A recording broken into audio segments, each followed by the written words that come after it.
আসসালামু আলাইকুম viewers, welcome back to our another video. আজকে আমি যে বিষয়টা নিয়ে কথা বলবো সেটা হচ্ছে ব্যাকগ্রাউন্ড রিমুভার। আমরা অনেকেই থাম্বনেলের কাজ করি, তারপরে হচ্ছে আরও অনেক কাজ করি, নট অনলি থাম্বনেল বা পোস্টারে যে কাজগুলো করি, কিভাবে আমরা হচ্ছে একদম সিম্পল মানে শর্টকাটে আমরা কিভাবে ব্যাকগ্রাউন্ডটা রিমুভ করতে পারি একদম ইজি ওয়ে। আমরা অনেকেই কিন্তু ফটোশপের কাজ জানি না, তো তারা আসলে কিভাবে এই ব্যাকগ্রাউন্ডটা রিমুভ করে শুধু জাস্ট পেন যে পিকচারটা আছে, যা পয়েন্ট আছে, পিএনজি পয়েন্টটা কীভাবে কালেক্ট করে সেটাই হচ্ছে আমরা দেখাবো কোন ওয়েবসাইটের মাধ্যমে। সেটা হচ্ছে ফার্স্টে হচ্ছে আপনাকে যেতে হবে ব্যাকগ্রাউন্ড রিমুভার। ওকে, আমি চলে যাচ্ছি ব্যাকগ্রাউন্ড, চলে আসছে ব্যাকগ্রাউন্ড রিমুভ। তো এইখান থেকে আপনি চলে যাবেন হচ্ছে যে রিমুভ ব্যাকগ্রাউন্ড ফ্রম ইমেজ, এই অ্যাড্রেসটাতে। তারপরে হচ্ছে আপনি এখানে হচ্ছে আপনার ছবি বা পিকচার আপলোড করবেন। আমি একটা দেখাই। আচ্ছা, আমি হচ্ছে মাত্র দেখ একটা লোগো ক্রিয়েট করছে, এটাই দেখি হয় নাকি।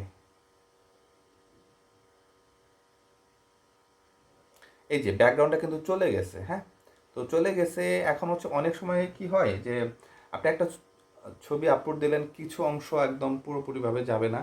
সেক্ষেত্রে আপনি কি করতে পারেন, আপনি চাইলে এখানে এডিট করতে পারেন। এই যে এডিটে অপশনে যাবেন, এখানে কিছু অটো ব্যাকগ্রাউন্ড পেয়ে যাবেন। এই যে এই টাইপের ব্যাকগ্রাউন্ড, এই যে তারপর হচ্ছে এই যে একটা ব্যাকগ্রাউন্ড দেখছেন, এই যে ব্যাকগ্রাউন্ড, এখানে কিছু সিলেক্টেড ব্যাকগ্রাউন্ড কিন্তু দেয়া আছে। আপনি যদি চান যে আমি আগের ব্যাকগ্রাউন্ডটা রিমুভ করে নতুন একটা ব্যাকগ্রাউন্ড আমি অ্যাড করব, সেই ক্ষেত্রে কিন্তু আপনি চাইলে এখান থেকে কিছু ব্যাকগ্রাউন্ড পাবেন, অথবা চাইলে আপনি এখানে আপলোডও দিয়ে নিতে পারেন।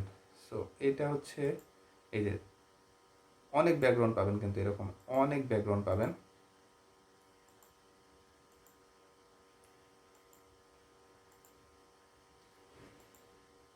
এরকম অনেক অনেক ব্যাকগ্রাউন্ড আছে। আরেকটা বিষয় আমি যেটা দেখাতে চাচ্ছিলাম সেটা হচ্ছে, আচ্ছা আমরা এখন আগে এসে চলে যাই, ভার্সনে চলে যাই। এখানে হচ্ছে এডিট, এডিট থেকে এই যে এরেজার, হ্যাঁ, এখানে হচ্ছে রেস্টোর দিলে আগের যে অংশটা আছে ওটা ব্যাক চলে আসবে। এই যে সাদা ছিল না, এটা কিন্তু চলে আসছে। এই যে আপনি যদি এটা এখন মুছে ফেলতে চান তাহলে এই যে আবার মুছে ফেলবো।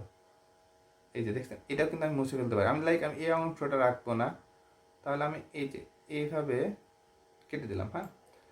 আমি ভিডিও শুধু রাখতে চাচ্ছি, ওয়ালাটা কেটে দিব। ডান। এটা কিন্তু আপনি একদম ইজি ওয়ে, আপনি ফটোশপের যারা কাজ করে সেম ওইভাবে কিন্তু কাজ করতে পারবেন। খুবই নিখুঁতভাবে কাজ করা যায়। তো তারপর হচ্ছে আপনি সিম্পল এখানে ডাউনলোড দিবেন, ডাউনলোড ইমেজ। শেষ, ডাউনলোড হয়ে গেছে। আমি এটা একটা আপনাদের দেখাই যে কি কাজ হলো এখানে। দেখতে পাচ্ছেন, এই যে আমি এই অংশটা কেটে দিছি, ভিডিও ওয়ালাটা কেটে দিছি, শুধু ভিডিও আছে। সো এইভাবে আপনারা খুব সহজেই ব্যাকগ্রাউন্ড রিমুভ করতে পারেন এই ওয়েবসাইটের মাধ্যমে। এটা হচ্ছে রিমুভ ব্যাকগ্রাউন্ড বা remove.bg/upload, এটার মাধ্যমে আপনারা ব্যাকগ্রাউন্ড রিমুভ করতে পারেন। সো আজকে এই পর্যন্তই, দেখা হবে অন্য কোনো ভিডিওতে। আরও কোনো কিছু যদি জানার দরকার থাকে অবশ্যই জানাবেন। থ্যাংক ইউ সো মাচ, আল্লাহ হাফেজ।